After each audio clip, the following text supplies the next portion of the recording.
What's going on, everyone? Outside here on a Saturday morning, a little windy, but not. I hope the wind don't take my voice away or anything. But this is a 2017 Chevy Malibu, a 1.5 LS, and this is the turbocharged cooler right here. And stuff was acting up, all kind of codes and whatnot, so I decided to take it off and clean it out. And man, I tell you, I must have used maybe, I don't know, 2.5, 3 gallons of gas. And this is what came out of it. And I was like, man. And see if I can see what's in the bottom. I haven't checked the bottom out yet. But yeah, there it is. See all that stuff back there in the bottom of the bucket? Yeah, all that came out of there. And was having trouble, so I had to take the bump off of it, which wasn't too bad as far as the bumper. And the only thing about the bumper is all these screws in here. The one up top, everything that going around. And that pan on the bottom, you can just take those out and leave this on here. Or, excuse me, see all these screws here that's going around the outside perimeter? You can take all them out and leave this in there. But I decided to take the ones out of here, you know, so the whole piece would come out versus, taking these out and whatnot, which made it a little easier. And getting that air charged cooler out and loosen up the condenser for the AC, and take this line loose, the sensor line loose. Didn't want to damage anything. I didn't know if I had to take this out to get this whole piece out. Then I would have to have the AC taken out and recharged and everything. So I was able to get it to come back. But this, forget about it. I mean, you can take this off and whatnot with all these bolts in there, but I was like, man, I wasn't feeling that this morning, So had enough room to get in here and take this, like I said, the AC core right there, slide it back, and this right here was up here, slid in under there, pulled it back, and once I got it back, I was able to have this drop down and come back for enough where I could get the turbocharger cooler out of there, the air cooler. And see this hose here? The hose here has this tight clamp on it. And it goes like this. This right here, that little loop you see there on the inside fits right back up on this side right here. Fits right back in there. And everything just locks back in on the two sides. I don't know if you can see them, see those slots on the inside? That one there and that one up top. That's where these gonna go. And once it's locked in, it's not going anywhere. And that's the only way. I'm sorry, y'all, but that's the only way you can be able to get it off. And this right here is the cooler. I mean, the hose that runs back up to the throttle body up there and whatnot. And when I was taking mine off, I damaged it. It cracked it. So I went to pricing. Tell you, these damn things ain't cheap. I may be able to find one cheaper later on, but you're looking at, from what I'm seeing anyway, from $200 to $300. The factory was more than that. So I got some JB Well and put over the crack, and then I used the Gorilla Tape. Duct tape ain't got nothing no more. Duct tape was a thing in the past. That black Gorilla Tape working. And this right here is where the other part of the cooler hooks to this hose here. Now, if the sensor, what they call it, I forgot, what was it? Turbo boost sensor. If this goes bad, you have to change it.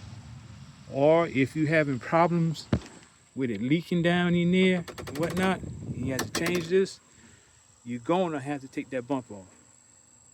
You got to. Ain't no other way around it. And if you got a special tool, I try to get my ratchet back up in here and whatnot to hook it when you hook it back up. Couldn't get my ratchet in there. I had to use the was it T15, T20, one of them to get it off and whatnot. And the thing about that is, like I said, you can pretty much break it all the way down if you want to, but like I said, I wasn't feeling taking this off, so I just left it on there and whatnot. And I got another throttle body got from GM Parts that I'm gonna put on there. Like I said, it's been good. It's been good. Got about 300,000 miles on it. Been a lot of traveling. And new one of these. And this air, the all catching can, I put this on last week, but I think I'm gonna redo it some more. You know, maybe put a couple of 90s in there, and all your what it is, all the PVCs is coming from here and here and here. All of them are run to this one line here. All three of them are run to this, and it runs in here. And what it does now, I didn't ever get a 90, but remember the one down in the bottom down there that used to catch all the oil and whatnot, and you have to take it off and dump it? That one is your air. So it runs back over on this side. But I wasn't able to get a 90, so I left mine on there and I attached it to the hose that sticks up. And slide it down there, put a clamp on it, and put a piece inside of there and whatnot, because it's a little short, and ran it there. And this right here is how you check it. See if it's full or anything or not. It's almost like a dipstick. And so I think about 3 weeks I had it on there. And this, I done turned the cup over. I had about a half a cup of water or moisture in there. And it looked about as bad as the stuff I took out of there. So getting ready to go back up with it. And oh yeah, one more thing before I go. This right here, this cover, needed a valve cover gasket. This cover right here come off. And I think you can check out Terrence, the DIYer. He done a good job explaining it and whatnot, because I knew the gasket was leaking, and mainly my fault too from last year, because all this here, the system was hooked to the turbo and whatnot and was going back into the engine. So once I done it, this bolt right here, where this line here used to run to it, I plugged it off. And whatnot, trying to eliminate all this moisture and carbon going back into it. So when I did take all these nuts out of here, going all the way around, and pull this rail out, pull these off and whatnot, and unplugged it.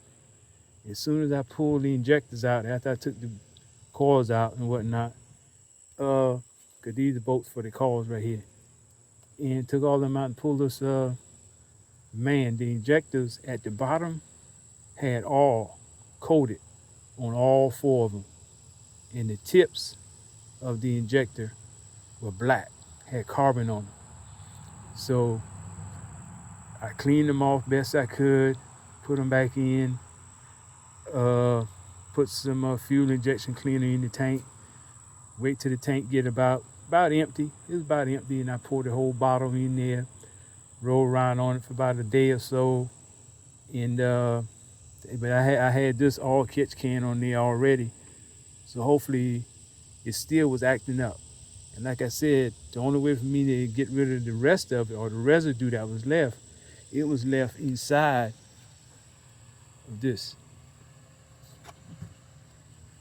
Most of the residue and stuff was left inside this charger right here. I mean the cooler. So that's why I rinsed it out with gas. And took my air hose, blowed the rest of it out, turned it upside down for a few, letting it air dry, because gas will dry quicker. You know, to me, I would, to dry quicker. About like alcohol, dry up quick. And blowed it out.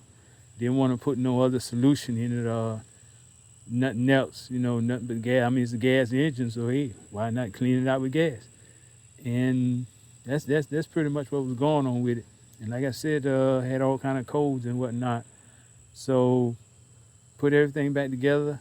And like I say, if you want to check it out anymore, check out Terrence, the DIYer, on YouTube. He's doing a full breakdown on his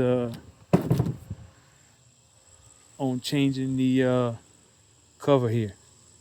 Like I say, if you got time and use a DIY at home, like doing stuff yourself, just go out one Saturday or one weekend. If you got time, just watch the video, take all this off.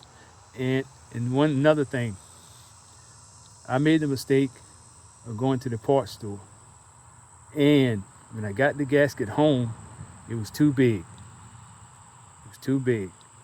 So I got it from AutoZone. Not trying to blame, say, talk bad or anything about them, just stating what had happened. So then went to another one, gave them the same numbers, all for the ones I got from the other place.